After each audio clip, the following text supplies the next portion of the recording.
taking kids riding bikes. I have a 3-year-old, and he's on a mountain bike team. Like, I love bikes, and I love getting kids outside, but the e-bike's kind of uppy and feel a little too much. The first in the nation e-bike ban takes effect July 1st. In Marin County, Matt Bigler, KCBS. A Mexican restaurant serving San Jose residents for more than 20 years will be pushed out of its building to make way for a popular fast food restaurant. Taqueria Eduardo on Ray Street is one of 2 San Jose locations owned by Luis Martinez. The back of the stick dropped one if the new Chick-fil-A is approved at the June 11th planning director's hearing. Community groups, including the Buena Vista Neighborhood Association, have joined Martinez in opposing the restaurant's displacement. An online petition launched by the Neighborhood Association opposing proposal has more than 2,300 signatures. Chick-fil-A has not commented. Coming up on KCBS, Sunday's firebombing in Boulder, just the latest in the string of anti-Semitic attacks in the U.S. KCBS News Time 1:15, sponsored by My Outdesk Virtual Assistants. Save money and scale up with virtual talent catered to your business. My Outdesk, the workforce that works. Stage is set for the Final Four at Roland Garros. Let's check in the sports line with Stephen Langford. The women's quarterfinal began with the United States showdown at Roland Garros. Australian Open champion Madison Keys and the highest-ranked American Coco Gauff. Keys took the first set. Gauff mounted a comeback, winning both the second then the third with ease. I have a lot more work left to do, but I'm going to savor this one today, and I think we play tomorrow, so I'll be ready for tomorrow's match. Now, one semifinal, Arena Sabalenka and Iga Swiatek. The other semifinal, Coco Gauff. All 3 of those household names in the sport. But Gauff's opponent, her rise has been the best story out of France. Louise Poisson was ranked 361st. heading into her first ever major tournament, and she climbed to the quarterfinals, defeating the 6th seed Mira Andreeva in straight sets. This accomplishment puts her on a list with Monica Seles and Jennifer Capriati as the only women to reach the semifinal in their debut. At the sports desk, Stephen Langford, KCBS. Remember when you felt unstoppable? When mornings started with purpose and nights ended with passion? Then something changed. Fatigue crept in. Desire disappeared. Confidence? Gone. This isn't just aging. This is a medical issue. And at Prime Male Medical, we treat it that way. ED, low T, performance issues, incontinence, or want to shed some weight? Prime Male Medical can help. Real doctors, real treatments. No pills from the gas station, no judgment, no nonsense. Just results. You don't have to accept the decline. You can fight back. You can feel like you again.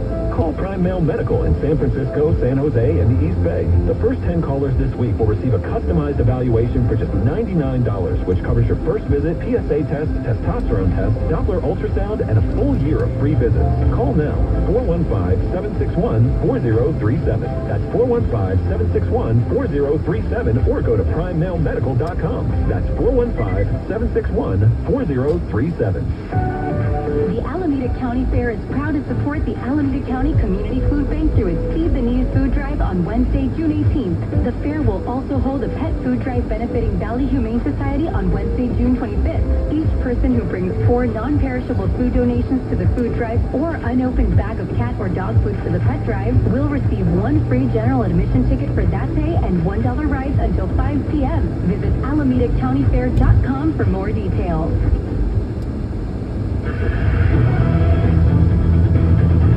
118 at KCBS. We are heading back to San Jose with Victor.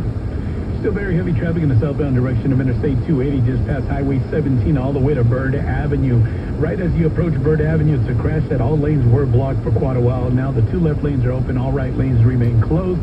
And then that backup a little bit after Lee Avenue, that's where there's a report of another crash involving a big rig. This one's blocking the 2 left lanes now in that backup. You're really not going to get very far because it's just bumper to bumper at the moment. Squeeze around that, and then the rest of the ride once you get past Bird Avenue is looking good. I see a lot of people still jumping on 880 as an alternate. That's actually pretty solid from Highway 17 as you jump on 880 northbound to the Alameda. At the Alameda, also, you'll encounter the right lane and the off-ramp closed due to a large sinkhole that Caltrans is still working on. No estimated time when that will open. Once you get past that, it's a smooth ride as you continue all the way to Highway 101. But if you need to use the Alameda exit, North Bascom Avenue or even Coleman Avenue is a good alternate route. Highway 17 southbound in Los Gatos still very heavy after Highway 85 to just past Bear Creek Road. Caltrans doing some work there in the right lane and scheduled till 3 o'clock. By the time you get to Idlewild Drive, the rest of your ride from there is looking pretty good. And in the northbound direction, not affected. That actually is a very smooth ride. Looking at the InstaView camera, you're right over the Santa Cruz Mountains and the Los Gatos Camels looking really good. Your next traffic update at 1:28 on the traffic leader, KCBS.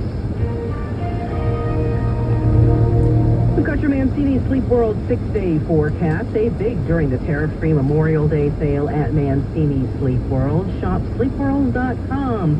Sun this afternoon, hazy skies from those Canadian wildfires. Temperatures just about 5 degrees warmer. Mid-80s in Fairfield and Vacaville. Upper 70s around the central part of the bay. A little bit cooler tomorrow, but pretty much the same kind of forecast through the weekend and into early next week.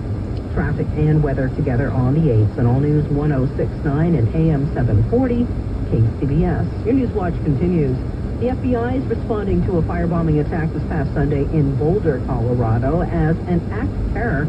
The latest incident renewing safety concerns for Jewish communities in America.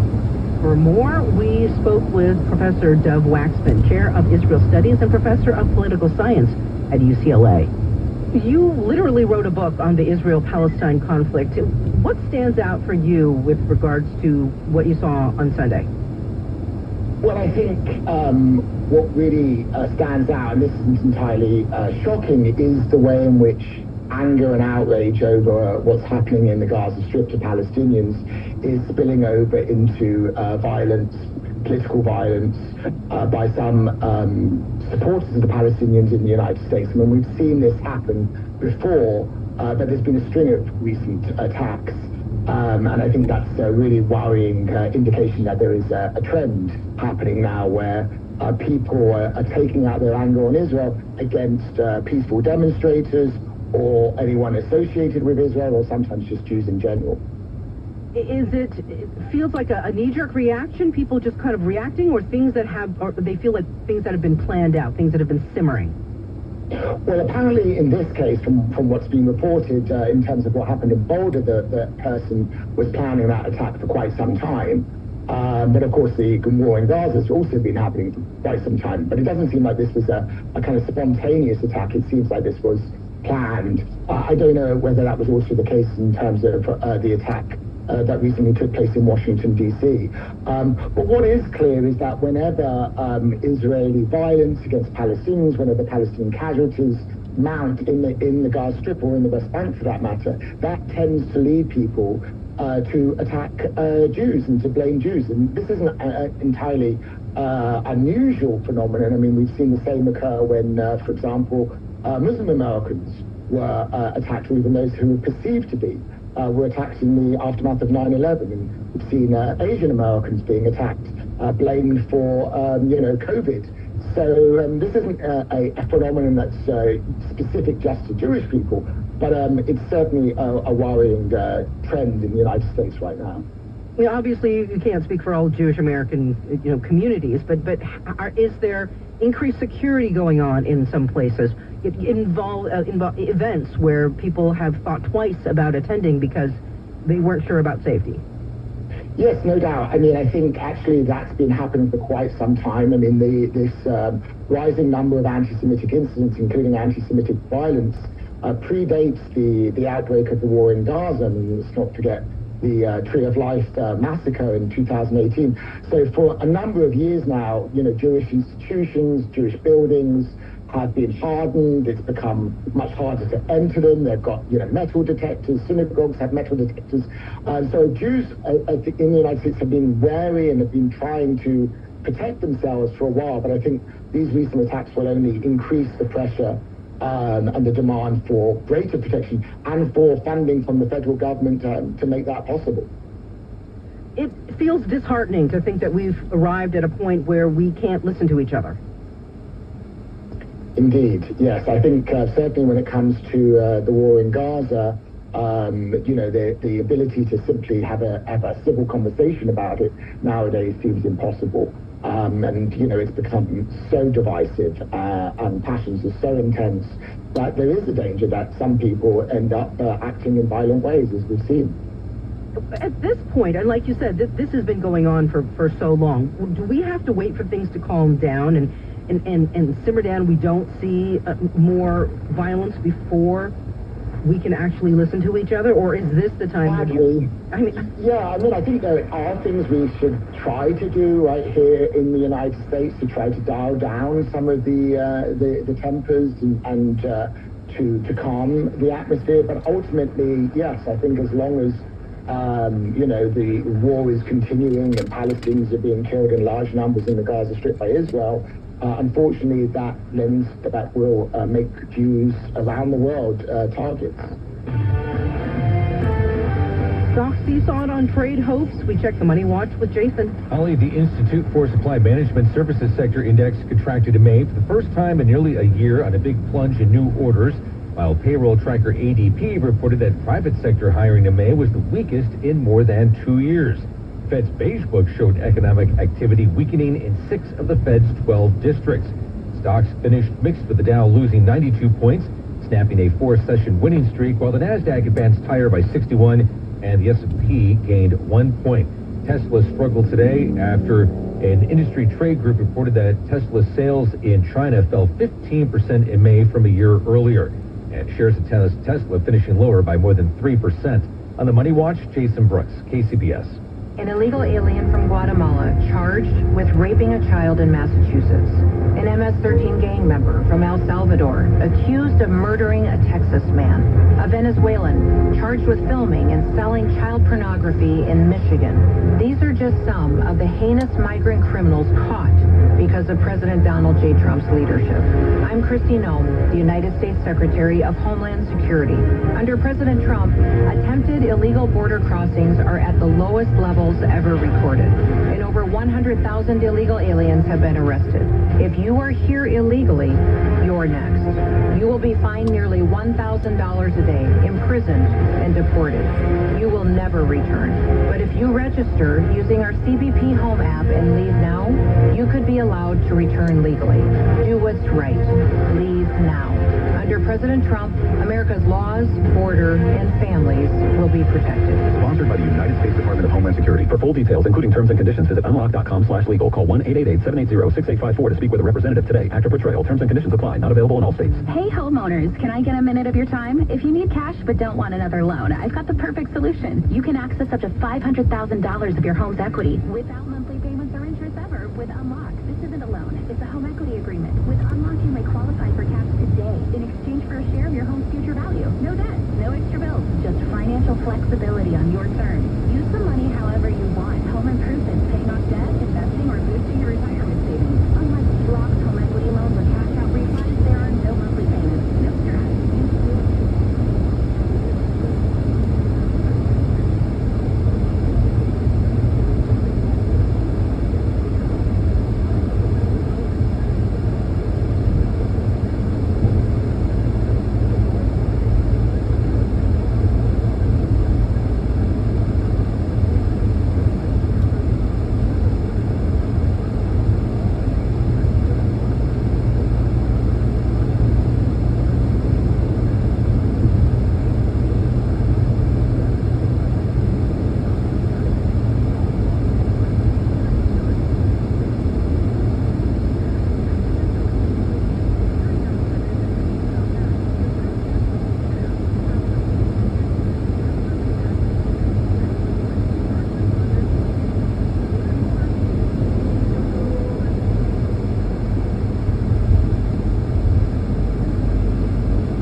and weather together on the 8th. And all news 1069 and AM 740, KCBS.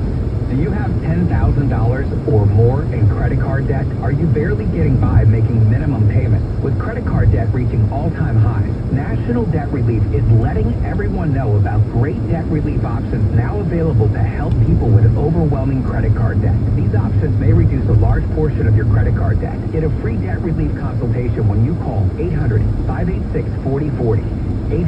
800-586-4040. 800-586-4040.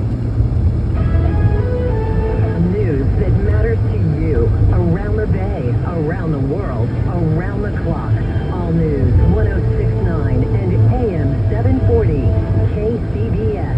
Wednesday, June 4th, coming up. I'm Matt Bigler. Why prosecutors are pushing for the death penalty in the Half Moon Bay mass shooting case, despite California's moratorium on executions. Some members of the government trying to put more guardrails on AI. CBS News Brief. Federal authorities have arrested a Washington man and accused him of providing chemicals to the suspect in the Palm Springs fertility clinic bombing last month. CBS's Jonathan Bigliotti on what led them to Daniel Park. Online chats played a critical role, shipping documents and, of course, travel itineraries, ultimately leading police to Park. They also had not just the communications, but the shared ideology. President Trump spoke to Russian President Putin today about the war in Ukraine. Analyst Beth Noble. President Trump called his talk with President Putin a good conversation, but said it won't lead to immediate peace. The aid distribution group in Gaza, backed by the U.S. and Israel, has temporarily paused operations after many Palestinians were killed. In London, protesters called for an arms embargo against Israel. Palestinian lives do matter, and everybody here is saying that if you're a human with a conscience, you cannot watch a genocide. CBS News Brief, I'm Cammie McCormick. Your News Watch continues. Every weekday at 9:20, we give you direct access to top experts in various fields. We call it our Ask an Expert segment. Today, we're reviewing a California Senate bill that looks to place more guardrails on AI-powered chatbots. This comes as lobbyists try to defend tech companies from restrictions, arguing that the government is hindering innovation. KCBS anchor Margie Schaefer spoke with Adam Dodge, founder of End Technology Enabled Abuse, and an expert in threats posed by emerging technologies. First, let's break down this California Senate bill. What does it do? Well, the bill aims to provide some regulation on a technology that is largely unregulated, but is highly used by children and can be dangerous and give dangerous advice. The bill is mainly in response to a tragic case last year where a 14-year-old boy took his own life to be with his AI companion girlfriend on the platform Character AI. The legislation aims to provide more guardrails around suicidal ideation that could be communicated by these chatbots that children are interacting with, and also wants to encourage more oversight around self-harm and direct users to suicide resources if suicidal ideation is present. So what would those guardrails be, and when would they be triggered? Well, that's a great question. The language in the bill is pretty vague, and it puts the onus on these companion app makers to be responsible and to develop the technology so it doesn't do that, essentially, but that's very difficult to do. It's a very unpredictable technology, so I have some qualms about the legislation as written because it is very broad and a bit vague when it comes to how these platforms are meant to regulate and avoid unhealthy or unsafe interactions from happening. But I will say it's a step in the right direction. It's very rare that legislators get in the pool with new technologies to regulate them, as we've seen with social media. So I'm encouraged by the fact that they're making an effort. I just am unclear how effective this legislation is going to be. Okay, so you're the founder of End Technology Enabled Abuse. Abuse at the end of that, we don't like that. So Adam, tell us what you would like to see as a very specific guardrail. Yeah, thanks for asking that question. This is something we think a lot about at NTAB. We've engaged with these technologies, and it's pretty stunning what they'll say. They will say very sexualized things to minors. They will encourage addiction to the platform itself. It will